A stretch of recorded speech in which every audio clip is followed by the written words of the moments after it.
Oke, halo teman-teman. Saya Giri dari By Giri, dan kali ini kita masuk ke chapter 13 dari Giri's Art of Bookkeeping Accounting. Pembahasan kali ini adalah pendekatan laba rugi dan juga pendekatan neraca. Teman-teman langsung aja, pendekatan laba rugi dan juga pendekatan neraca. Pendekatan laba rugi itu adalah istilah akuntansi teman-teman untuk gaya ya, dari pencatatan seorang akuntan, ya dalam kutip gaya, pencatatan seorang akuntan yang cenderung mencatat aset sebagai beban dan liabilitas sebagai pendapatan. Ya, jadi waktu ada transaksinya itu dia langsung catat, oh udahlah beban aja dulu, udahlah pendapatan dulu. Dia nggak mencatat aset dulu, mencatat liabilitas dulu. Nah, sedangkan teman-teman nih, kalau pendekatan neraca, itu adalah istilah akuntansi untuk gaya pencatatan yang mana seorang akuntan mencatat aset dan liabilitas sesuai akunnya. Jadi kalau memang sekiranya masih akan menjadi aset pada akhir periode, ya catat aset dulu. Kalau sampai akhir periode kira-kira masih jadi liabilitas, maka catat dulu liabilitas. Ya, teman-teman ya. Jadi, teman-teman sebenarnya penggunaan kedua pendekatan ini itu akan menghasilkan akun saldo yang berbeda ya untuk akun-akun pada buku besar ya.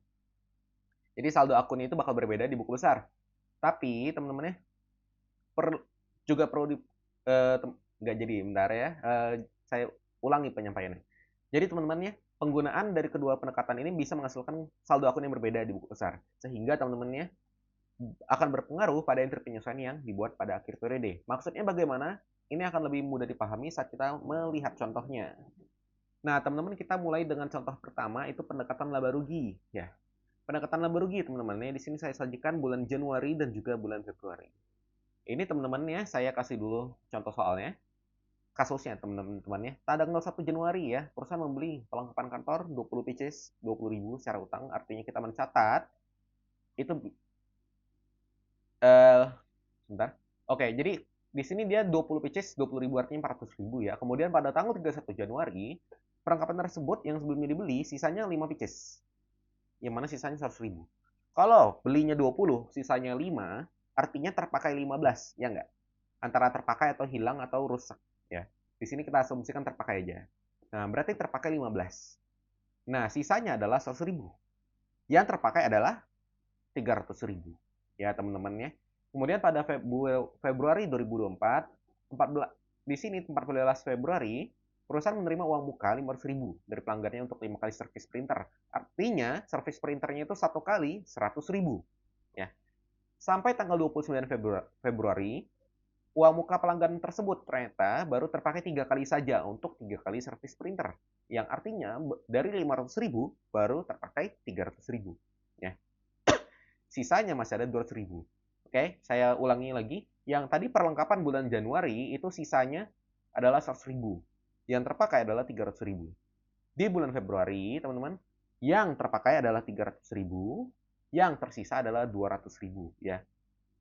Nah, sekarang kita lihat ini cara jurnalnya untuk pendekatan laba rugi ya. Kalau menggunakan pendekatan laba rugi ya, yang jelas-jelas tadi kita ngomongin perlengkapan, teman-teman nih. Perlengkapannya ini kayaknya bakal bersisa ya.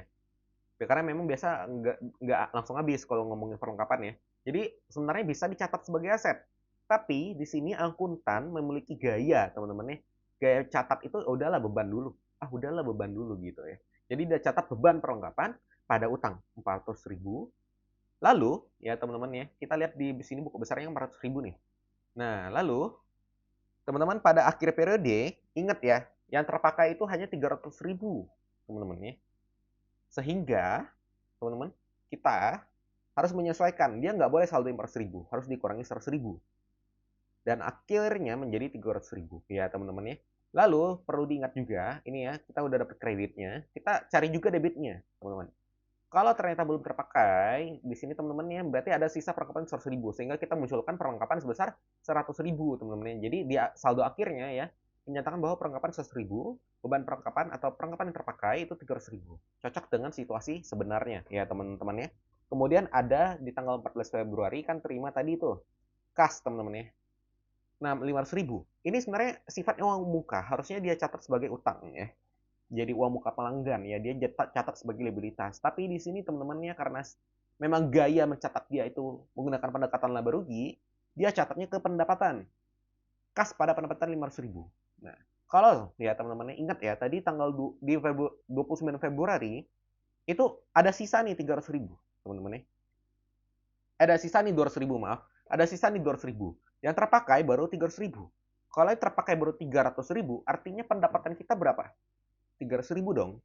Kalau tercatat 500.000, berarti kita harus buang 200.000. Ya, kita dapat nih debitnya, pendapatan 200.000.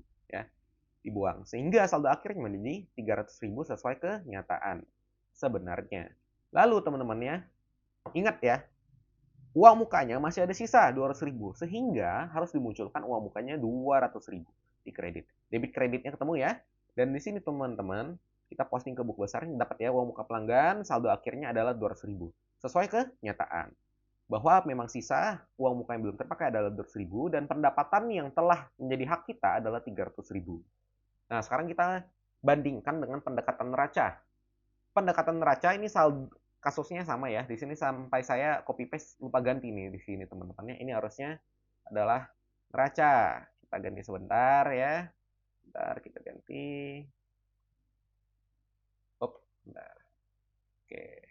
Nah, itu udah berubah ya. Nah, teman-teman di sini bisa dilihat bahwa soalnya sama, tapi cara catatnya berbeda. Ini yang makanya saya katakan pendekatan neraca dan laba rugi ini seperti gaya catat, teman-teman ya. Cara mencatat aja. Nah, di sini teman-teman, kalau menggunakan pendekatan neraca, kalau memang diprediksi bakal bersisa ya catatlah perlengkapan ya kalau kita ngomongin aset.